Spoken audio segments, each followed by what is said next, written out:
नमस्कार। Panchsheel English class में आपका स्वागत है।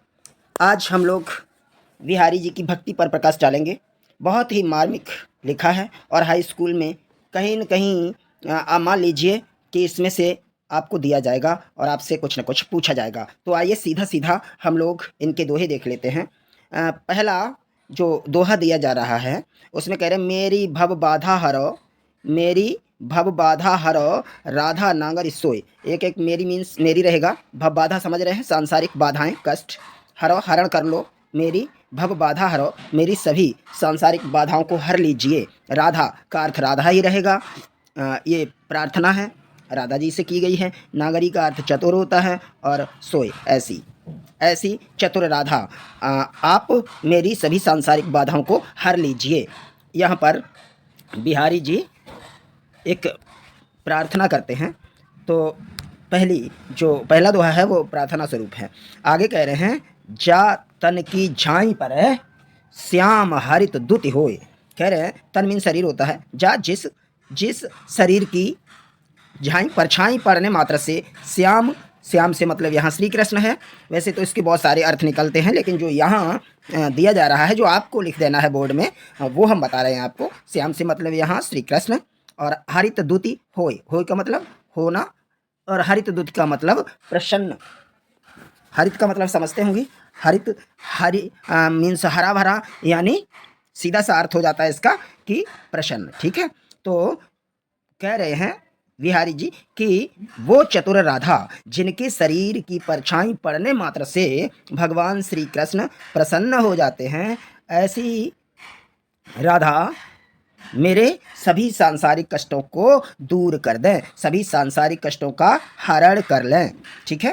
अब दूसरा वाला देखते हैं। तो दूसरे में कह रहे हैं, मोर मुकुट सी चंद्र कनु यो राजत नद नंद। ठीक, नंद नंद समझ रहे होंगे, नंद के लाला यानी भगवान श्री कृष्ण के लिए बोला गया है। मोर मुकुट, जो मोर का मुकुट है, कि चंद्र कनु चंद्रिकाएं, ठीक, किरणें, यूँ इस तरह से राजत सुशोभित होना।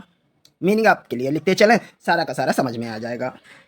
मनु मानो, ठीक है, समझ गए कौन सा अलंकार है। शशि शेखर की अकस, अकस का मतलब प्रतिद्वंदिता होता है, कंपटीशन होता है, प्रतिस्पर्धा होता है। किया गया हो, शेखर सत चंद। ठीक है। अब यहाँ कह रहे हैं सत मीन्स सैकड़ों बार, सैकड़ों। ठीक है। चंद्र चंद्रमा। अब देख लो, मोर मुकुट की चंद्र कन, यो राजत नंद नंद, जो नंद बाबा के लाल हैं, वो जो मोर मुकुट धारण किए हैं, उसकी चंद्रिकाएं इस प्रकार से शोभायमान हो रही हैं। भगवान श्री कृष्ण जो मोर पंख का मुकुट धारण किए हैं, उसकी चंद्रिकाएं, उनकी अनेक जो रश्मियां निकल रही हैं, वो इस प्रकार से सुशोभित हो रही हैं। मनु मानो जनु जानो। ठीक है। मनु शशि शेखर की अकस, मानो शशि शेखर मीन्स हो गया आपका शशि शेखर, मानो कि शंकर भगवान के जो सर पे चांद लगा हुआ है, चांद शोभायमान है, उससे प्रतिद्वंदिता करने के लिए यहाँ भगवान श्री कृष्ण ने सैकड़ों चांद धारण कर लिए हों अपने सर पर। हालांकि है तो मोर मुकुट, लेकिन उससे निकलने वाली जो रश्मियां हैं वो इस तरह बिखरी हुई हैं कि लग रहा है सैकड़ों चंद्रमा उन्होंने अपने सर पर धारण कर रखे हों। और किस लिए?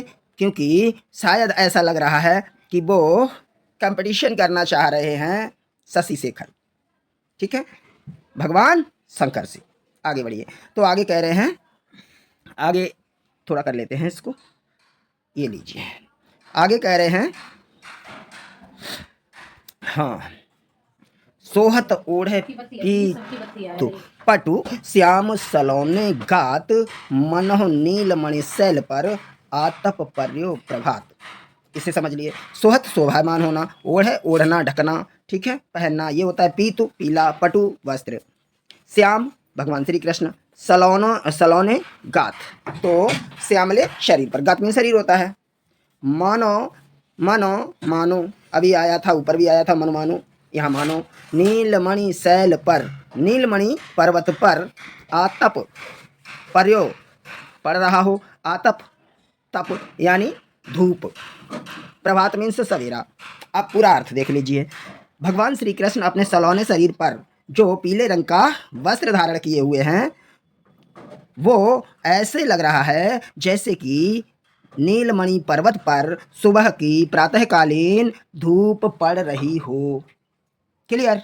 एक बार फिर से देख लो। भगवान श्री कृष्ण अपने जो सांवले शरीर पर पीले रंग का वस्त्र धारण किए हैं वो ऐसे शोभायमान हो रहा है जैसे कि सुबह की धूप नीलमणि पर्वत पर पड़ रही हो। ठीक है, क्योंकि नीला उनका शरीर है और श्यामल शरीर है और वैसा ही नीलमणि पर्वत भी है। आगे चलते हैं। अधर धरत हरि के परत ओठ डीठ पट ज्योति। गौर से देखना, अधर मीन्स होठ होते हैं, धरत मीन्स धरना रखना या धारण करना, हरि मीन्स भगवान कै परत, होठ डीठ दृष्टि लिख लो, पट वस्त्र, ज्योति दृष्टि, ज्योति ज्योति से मतलब ज्योति चमक। ठीक है, लिख लीजिए। हरित हरा बांस, बांस ही रहेगा। बांसुरी समझते हैं, बांसुरी भगवान श्री कृष्ण वाली। इंद्रधनुष सतरंगी इंद्रधनुष हो गया। रंग रंग ही रहेगा, कलर होता है। होती होना। फिर से देखिए, अधर धरत हरि के परत, कह रहे हैं जब भगवान श्री कृष्ण अपनी मुरली को अपने होठों पर धारण करते हैं, परत मीन्स पढ़ना होता है। ठीक है, ओठ होठ, तो उनके होठ जो हैं लाल कलर के, डीठ दृष्टि, पट और वस्त्र पीले कलर के हैं। इन सबकी जब ज्योति पड़ती है किस पर? हरित बांस, हरे रंग की बांसुरी पर, हरित बांस की बांसुरी। ठीक है, जब हरे रंग की बांसुरी पर ये सारी ज्योतियां पड़ती हैं, कौन कौन सी? उनके होठों की, और बांस की तो है, बांस तो हरा है, मुरली का, बांसुरी का। उन पर जब होठों की और उनकी दृष्टि और उनके वस्त्रों की ज्योति पड़ती है, प्रकाश पड़ता है, तो ऐसा नजारा बनता है जैसे कि इंद्रधनुष निकला हुआ हो। ठीक है, आगे बढ़ते हैं। आगे कह रहे हैं, आगे या अनुरागी चित्त की गति समझे नहीं कोई, या इस अनुरागी प्रेमी चित्त ध्यान, चित्त ध्यान, ठीक है, कि गति समझे नहीं कोई। ये तो बिल्कुल ईजी है, इसमें कुछ करना नहीं है। ये जो हमारा मन है, हमारा जो प्रेमी मन होता है, उसकी गति को, उसकी चाल को कोई समझ नहीं सकता, कोई समझ नहीं सकता। ये जो हमारा प्रेमी मन है, भगवान में लगा हुआ, भगवान की आराधना में लगा हुआ, ये जो हमारा प्रेमी मन है, उसकी गति को कोई समझ नहीं सकता। ज्यों ज्यों बूढ़े श्याम रंग त्यों त्यों उज्जवल होए। आहा, बहुत सुंदर लाइन। ज्यों ज्यों बूढ़े श्याम रंग, कह रहे हैं जिस तरह, जैसे जैसे ये हमारे श्याम के रंग में डूबता जाता है, बूढ़े लिखा है यहाँ पर, डूबना होता है। ठीक है, बूढ़े श्याम रंग त्यों त्यों उज्जवल होए। यहाँ श्याम मीन्स काला हो गया, यहाँ उज्जवल मीन्स सफ़ेद हो गया। आप देख रहे हैं यहाँ पर ऑक्सीमोरन है इंग्लिश में अगर बात की जाए, और हिंदी में अगर बात करें तो विरोधाभास अलंकार बन रहा है। ठीक है, जब कोई वस्तु किसी काले रंग में डुबाई जाएगी तो वो उज्जवल कैसे हो जाएगी? एकदम विरोध दिख रहा है, विरोधाभास हो गया। और त्यों त्यों यहाँ पुनरुक्ति प्रकाश भी है, ज्यों ज्यों आया है, तो यहाँ अलंकार समझते चलिए। और आपको पता है ये दोहे दिए जा रहे हैं।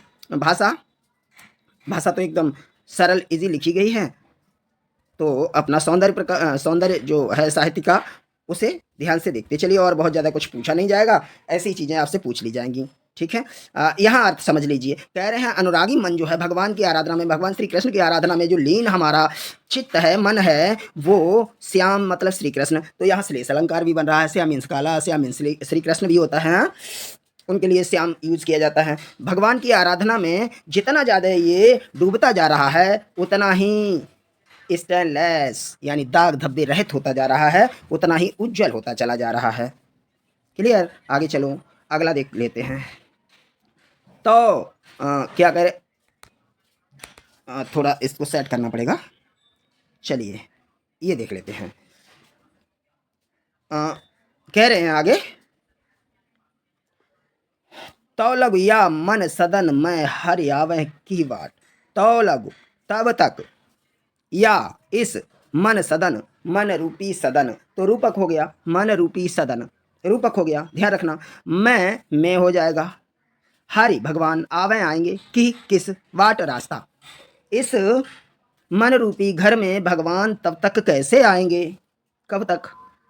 कह रहे हैं विकट जड़े, मजबूती से जड़े हुए या लगे हुए, जो लघु निपट, पूरी तरह से, निपट पूरी तरह से। ठीक है, खुटे न कपट कपाट, खुटे खुले, कपट कपट के, कपट कपाट, यहाँ भी देखिए रूपक है, कपट रूपी किवाड़े, कपाट किवाड़े दरवाज़ा। जब तक हमारा ये कपट का राग द्वेष मोह माया छल का दरवाज़ा जब तक पूरी तरह से खुल नहीं जाता है, तब तक पूरी तरह से निपट पूरी तरह से नहीं खुल जाता है, तब तक भगवान हमारे इस मन रूपी घर में आखिर किस रास्ते आएंगे। क्लियर हो गया होगा उम्मीद करते हैं। आगे बढ़िए। आगे कह रहे हैं, इसको हम हटा देते हैं। चलिए आगे कहते हैं, जगत जनायो जिहि सकलो सो हरि जान्यो नाही। जगत संसार जनायो जानकारी दी, जिहि जिस सकल संपूर्ण, सो हरि जान्यो ना है। उन सो मीन्स उन हरि भगवान को जान्यो ना ही, आपने नहीं जाना। जिस भगवान ने आपको इस संपूर्ण संसार की जानकारी दी, उस भगवान को आप नहीं जान पाए।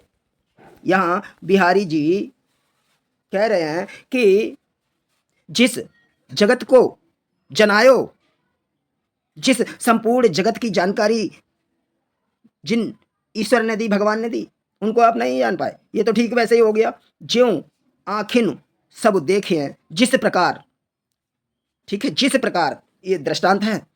आँखिन, आँखें सब देखें, जिस प्रकार ये आँखें सबको देखती हैं, आँख न देखी जाए और अपनी ही आँख अपने आप को नहीं देख पाती है। ये तो ठीक वैसे ही हो गया। फिर से देख लीजिए, जिस भगवान ने संपूर्ण संसार की जानकारी आपको दी है, उन्हीं भगवान को आप नहीं जानते हैं। ठीक वैसे ही जैसे ये आँखें सब कुछ तो देखती हैं, पर अपने आप को ही नहीं देख पाती हैं। उम्मीद करते हैं समझ में आ रहा होगा। चलिए आगे चलते हैं। अब हम अगले दोहे की तरफ बढ़ रहे हैं और इसमें कह रहे हैं, जप माला छापा तिलक सरै न एको काम। वाह, बहुत बढ़िया। जप माला, जप जाप करना, माला माला धारण करना या माला का जाप करना, मन के गिनना, छापा ठप्पे लगवाना, छापा लगवाना, कपोलों पर या फिर मस्तक पे तरह तरह के टीके लगवा लेना, ये तिलक लगवा लेना, सरय, ये सरय भला होना या इसका सार निकलना। सार का मतलब समझ रहे हो? सार का मतलब होता है परिणाम। न एको काम, ये एक भी काम कोई भी रिजल्ट आपको देने वाले नहीं हैं, ये किसी काम की चीज़ नहीं है। आगे बिहारी जी कह रहे हैं, आप जाप करते हैं, आप माला फेरते हैं या माला धारण करते हैं, आप तरह तरह के छापे लगवा लेते हैं, तिलक लगाते हैं, ये सरैन एको काम, इनसे तनिक भी भला होने वाला नहीं है। मन कांचे कच्चा, जब तक हमारा मन कच्चा है, परम पिता परमेश्वर की आराधना में जब तक हम सच्चे मन से नहीं लगेंगे, क्योंकि मन कांचे नाचे वृथा, कच्चा मन बेकार में ही इधर उधर नाचता रहता है। साचे राचे राम, जबकि साचे राचे राम, हमारी भलाई तो तब होगी हम जब सच्चे मन से भगवान की आराधना करेंगे। तो बिहारी ने स्पष्ट लिखा है, जप माला छापा तिलक सरैन एको काम, मन कांचे नाचे वृथा, साचे राचे राम। जब तक हम ईश्वर की सच्ची आराधना नहीं करेंगे, ये सब हमारे लिए बेकार है। चलिए अब कुछ नीति में पढ़ लेते हैं। बिहारी ने नीति की बात की है, तो नीति में आपका रस शांत रहेगा। दुसह दुराज प्रजान को क्यों न बड़े दुख दंद। ओहो हो, अधिक अंधेरो जगत कर मिले मावस रविचंदो। आगे कह रहे हैं बिहारी, ये यहाँ पर दृष्टांत है और दृष्टांत अलंकार, और यहाँ देखिए दुसह दुराज, ठीक है, अनुप्रास सीधा सीधा दिख रहा है। प्रजान को क्यों न बढ़े दुख दंदु, अधिक अंधेरो आकी आवृत्ति यहाँ पर हो रही है। जगत कर मिल मावस रवि चंदु। समझिए, दुषह, दुषह का मतलब असहनीय। दुराज, दो राजाओं का। प्रजान, प्रजा को के लिए, दो राजाओं का जो शासन होता है वो प्रजा के लिए दुषह यानी असहनीय हो जाता है। और ऐसे में क्यों न बढ़े दुखदंड, ऐसे में लड़ाई झगड़े क्यों नहीं बढ़ेंगे। निश्चित ही लड़ाई झगड़े बढ़ेंगे उस राज्य में। जिस राज्य में दो राजाओं का शासन होगा उस राज्य में जनता को जीना मुश्किल हो जाएगा, असहनीय हो जाएगा। उसके दुख और झगड़े में बढ़ोतरी आएगी, निश्चित रूप से आएगी।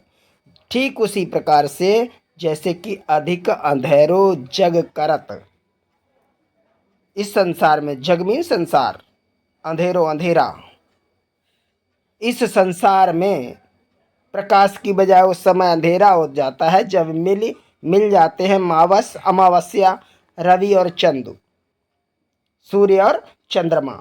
जब अमावस्या पर मिलते हैं तो होना तो ये चाहिए कि प्रकाश ज़्यादा हो जाए, सूर्य का प्रकाश प्लस चांद का प्रकाश मिल जाए। लेकिन ऐसा नहीं होता है। जब सूर्य अपना राज दिखाएगा, चांद अपना राज दिखाएगा, तो ऐसे में दुनिया अंधेरे में चली जाती है। इसलिए एक बार फिर से पढ़ो, बहुत अच्छा यहाँ नीति लिखा हुआ है। कह रहे हैं, दुसह दुराज प्रजानु को क्यों न बढ़े दुख दंदु, अधिक अंधेरो जग करत मिल मावस रवि चंदु। चलिए आगे चलते हैं।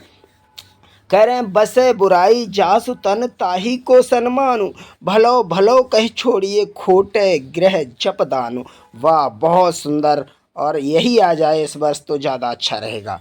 कह रहे हैं, बिहारी जी कह रहे हैं, बसे निवास करना, बुराई बुराई जासु जिसके तन शरीर, जिसके शरीर में बुराई निवास करती है ताही उसी का सम्मान होता है। बिहारी जी कह रहे हैं, जो बुरा व्यक्ति होता है ये संसार उसी का सम्मान करता है। भलो भलो, देखिए पुनरुक्ति प्रकाश अलंकार आ रहा है।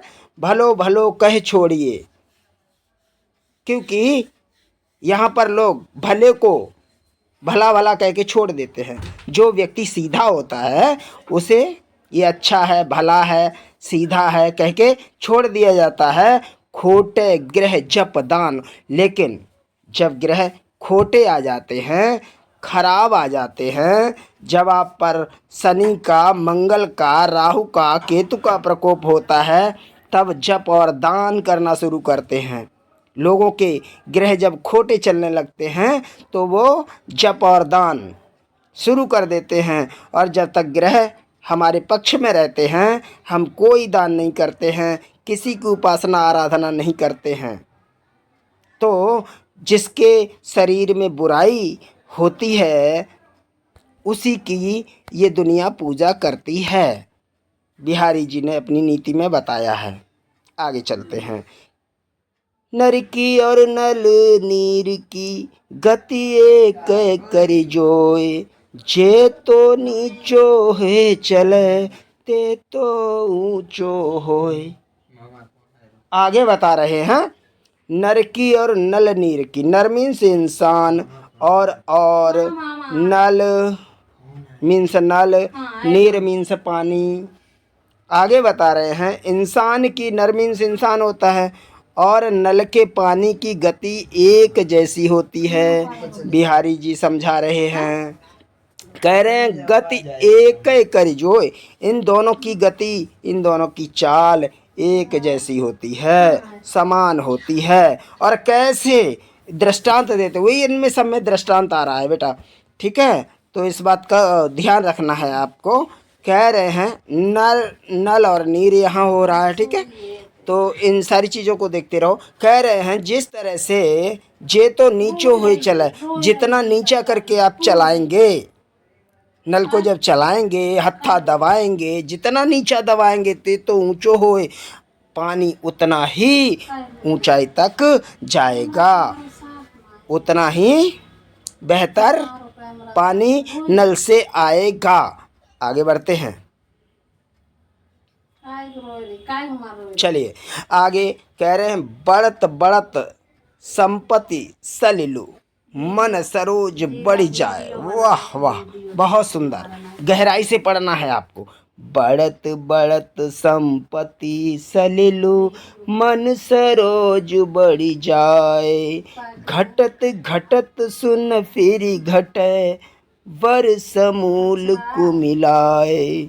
देखिए ध्यान दीजिए क्या कहा जा रहा है। बढ़त बढ़त संपत्ति सलिलु, सलिलु जल, संपत्ति संपत्ति, संपत्ति रूपी जल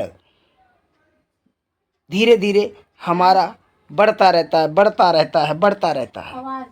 मन सरोज बढ़ जाए, और जैसे जैसे हमारे पास संपत्ति रूपी जल का क्या है, इसमें रूपक अलंकार है, ठीक है, यहाँ पर रूपक आ गया है आपका।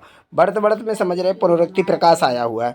मन सरोज बढ़ जाए, जब हमारे पास संचय होने लगता है संपत्ति का, तो क्या है, उसके साथ साथ हमारा जो मन है, मन का सरोज वो भी बढ़ता चला जाता है, बढ़ता चला जाता है। मन रूपी कमल हमारा बढ़ता चला जाता है पानी के साथ साथ, संपत्ति रूपी पानी के साथ साथ मन रूपी सरोज भी हमारा बढ़ता है, कमल भी हमारा बढ़ता है। यहाँ पर भी आपका रूपक आया, यहाँ पर भी रूपक आया है, ठीक है, तो वो बढ़ता चला जाता है, क्योंकि कमल नाल पानी के साथ बढ़ती है। पानी बढ़ेगा, कमल नाल बढ़ जाएगी, पौधा मरता नहीं है, ठीक है।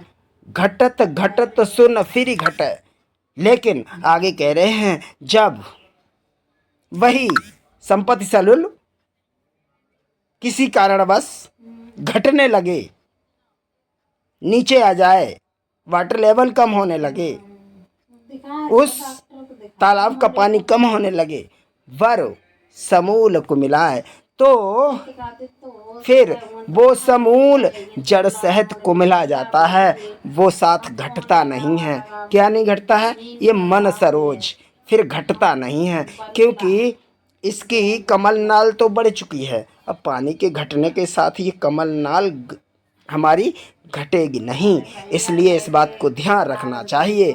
बिहारी जी अपनी नीति में समझा रहे हैं कि हमको इस तरह मन सरोज को इतना विकसित नहीं करना चाहिए, क्योंकि जिस दिन हमारा संपत्ति सलिल घटेगा, जिस दिन हमारी संपत्ति रूपी जल कम हो जाएगा, उस दिन ये मन सरोज पूरी तरह से कुमिला जाएगा।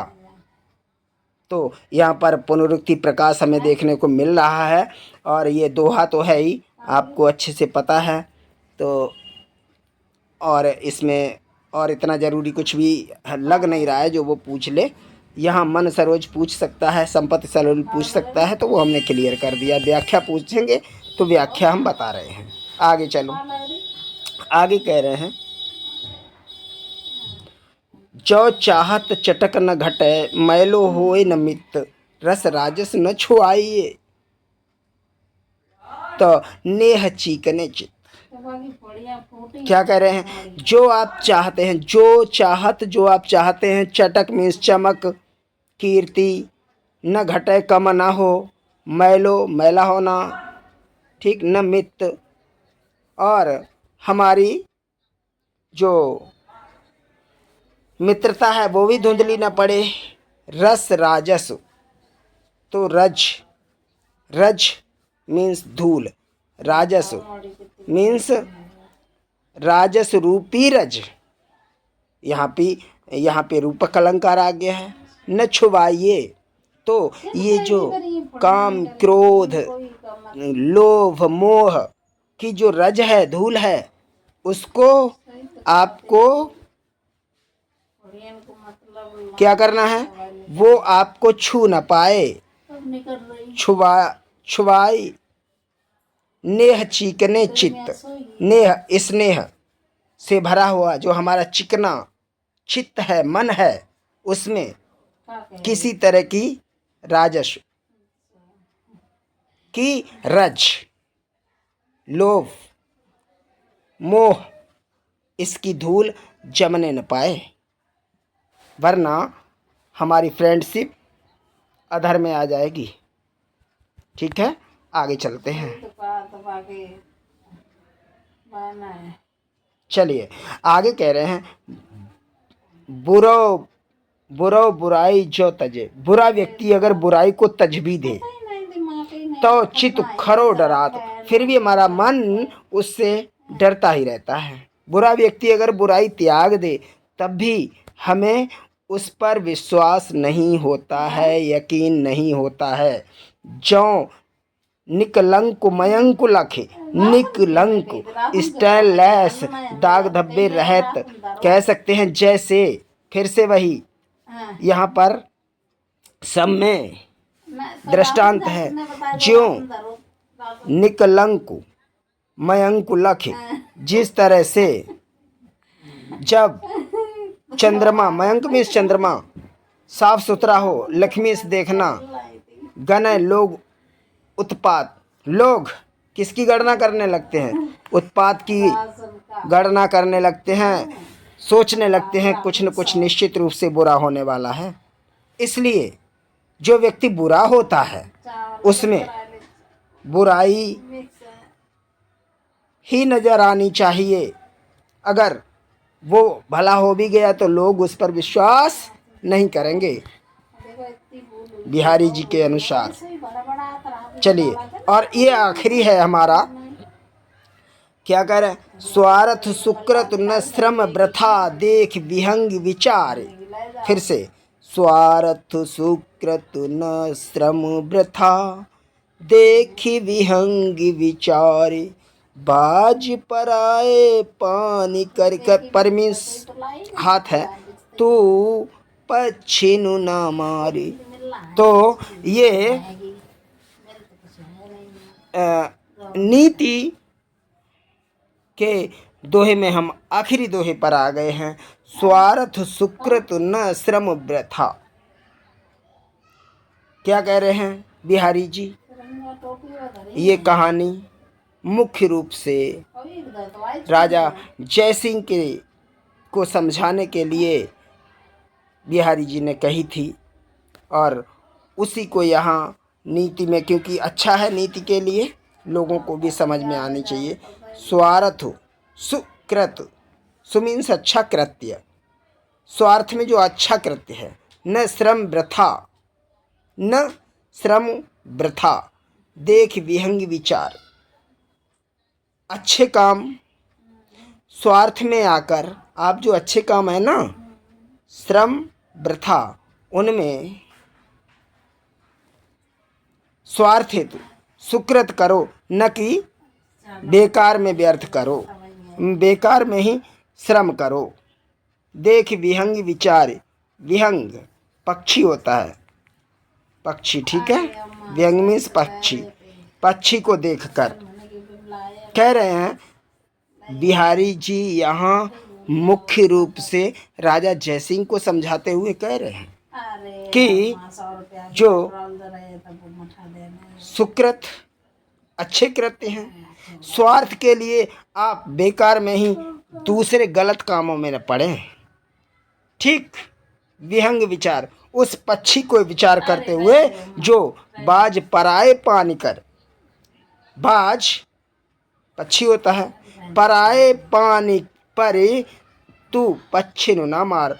जिस तरह से बाज पक्षी किसी दूसरे पर आक्रमण करता है, जो बहेलिया द्वारा पाले हुए बाज होते हैं, लेकिन वो पक्षी बाज को नहीं मिलता है, बल्कि जो शिकारी होते हैं उनको अपने थैले में डालकर ले जाता है। तो कह रहे हैं, हे बाज, बाज का मतलब राजा जयसिंह को बता रहे हैं, आप क्या कर रहे हो? बड़े बड़े राजाओं को देखकर आप छोटे राजाओं से युद्ध करके वो राज्य बड़े राजाओं को दे रहे हो, इसमें आपका क्या भला होने वाला है। इसलिए पच्छिन ना मार, छोटे राजाओं पर आक्रमण करना उचित नहीं है। ठीक है, तो बहुत जल्दी हम दूसरे वीडियो के साथ आपको मिलेंगे और फिर से नए सब्जेक्ट पे चर्चा करेंगे। तब तक के लिए नमस्कार। खुश रहें, मस्त रहें।